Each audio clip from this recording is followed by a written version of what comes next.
Bom dia, amigos e amigas. Bom dia, povo e pova. Hoje já é pré-sexta, né? Isso. A gente, quando fala na pré-sexta, né? Hoje é quinta-feira. Nós estamos vivendo tempos diferentes, né? A gente estamos, como diria Maurício Ricardo lá no YouTube, vivendo o pós-verdade.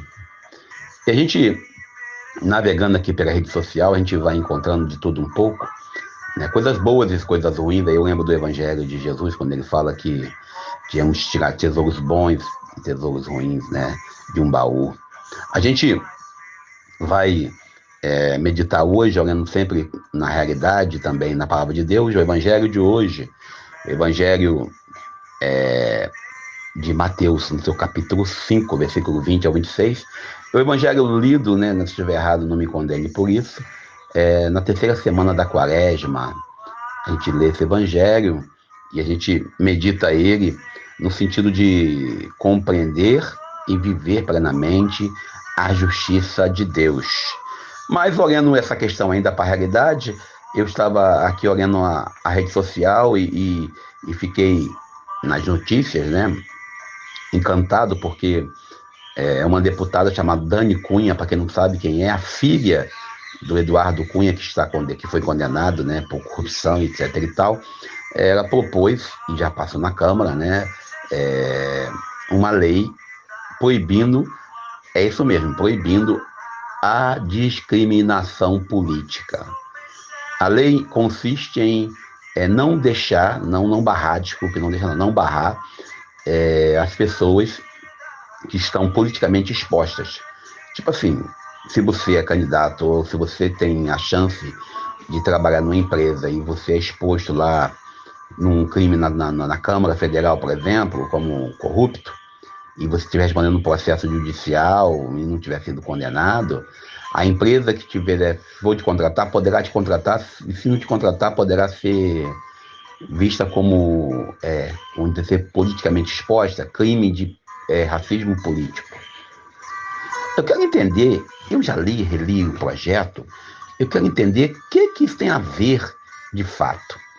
Ah, não, mas se a pessoa foi colocada em exposição pública por ter cometido um crime, por exemplo, desvio de dinheiro, e não desviou o dinheiro, essa é a ideia do projeto, e provou inocência, ela pode ser contratada em qualquer empresa. Isso não precisa de lei. Pelo menos eu penso nisso. Esse projeto de lei, ao meu ver, desculpe, é um projeto de lei que visa, e eu vou falar que visa tentar dar uma meia volta, uma fantasia, sei lá, como quiser colocar, lei da ficha limpa. Indiretamente, você está aí atacando a lei da ficha limpa. Porque diz que você não pode ter preconceito político. Esse é o título da matéria que eu li. Mas que seria preconceito político? Ah, não, porque você é candidato no trabalho lá na Câmara Federal, indicado por um deputado. Se você estiver respondendo criminalmente ou tiver sido condenado por um crime de corrupção, você poderá ser contratado, que se não for contratado é crime, é preconceito. Estranho isso, né? Eu quero entender. E digo a vocês, olha, a gente está vivendo um tempo, nossa política brasileira, onde está complicado. A gente vê cada vez mais complicado. Ontem eu comentei com vocês que o Lira chantageando, não, que tem que dançar conforme a música. Isso que dá a gente eleger um presidente e eleger um deputado, um vereador, sei lá, um político na Câmara de outro grupo.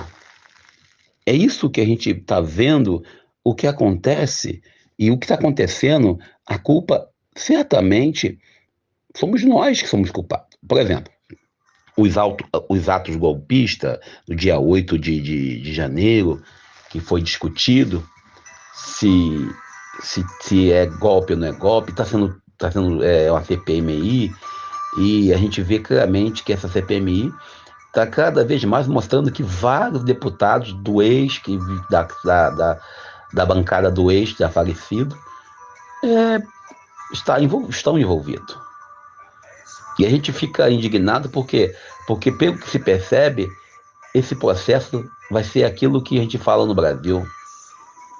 essa CPMI vai se dar em pizza. Bom, Deus nos abençoe e nos ajude, que possamos continuar nossa caminhada e vamos em direção ao Evangelho de hoje.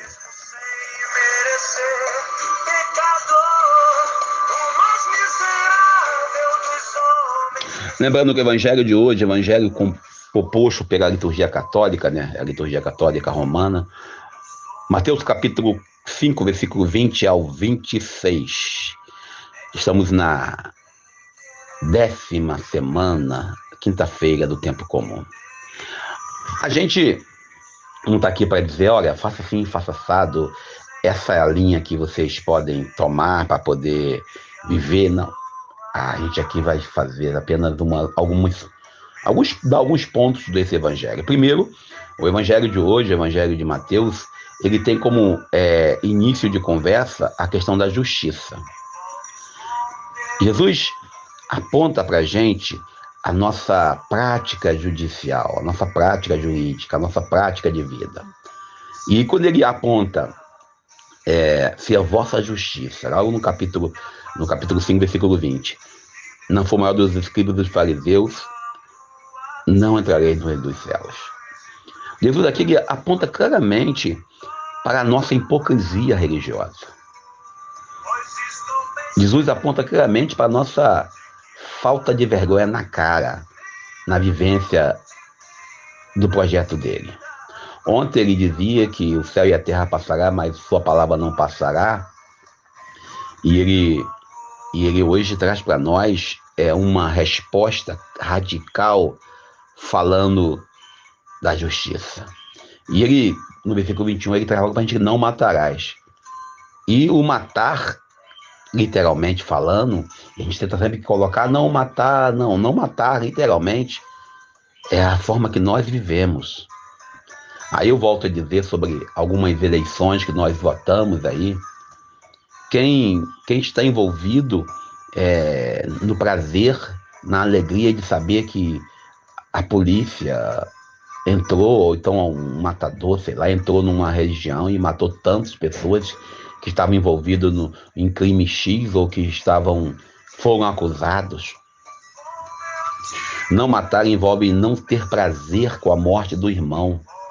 E aí eu volto lá no Leonardo Boff, quando ele fala em um dos encontros em Nova Iguaçu, quando ele fala que quando nós soubermos que um ser humano é morto, nós devíamos nos enlutecer porque foi mais um irmão que partiu. E aí Jesus deixa bem claro que é preciso evitar a mágoa, a ira, e evitar criar conflitos desnecessários. Quando ele fala não chamar o irmão de louco, muitas das vezes, fulano é maluco porque ele não concorda comigo. E nós temos aí situações que não vamos entrar até para evitar estresse. E hoje ele coloca condições para poder fazer parte do culto, participar da mesa, do banquete, que tenhamos a capacidade de pedir perdão, de reconhecer nossas falhas. Por isso que ele volta lá no teu irmão, conversa com ele, pede perdão. Em verdade, a gente quando entra nesse evangelho de hoje, a gente entra sempre no mérito daquilo que nós estamos vivendo de verdade, daquilo que nós temos que viver.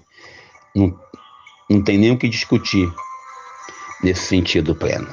Bom, eu paro por aqui, agradeço a você pela presença, pelo carinho, lembrando que hoje estamos um pouco em casa, graças a Deus, nosso plantão 1236.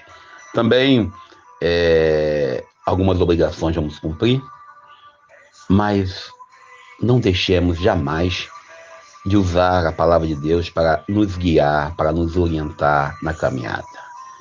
Ontem eu dizia que nós não conseguimos cumprir, é verdade. Alguém falou, você falou isso. A gente não consegue cumprir 100%. Aí eu lembro de um amigo que dizia que se não der para fazer 100%, faça 99%. E se não der para fazer 99%, faça 90%. E se não der para fazer 90%, faça pelo menos 50%. Se não der para fazer 50%, que faça 20%. O importante é continuar tentando. Deus nos abençoe e nos ajude. Hoje passou um pouquinho, né? Passamos aí 20 segundos. Bom dia, eu sou Daniel Nonato. Vem de tua mão, Senhor.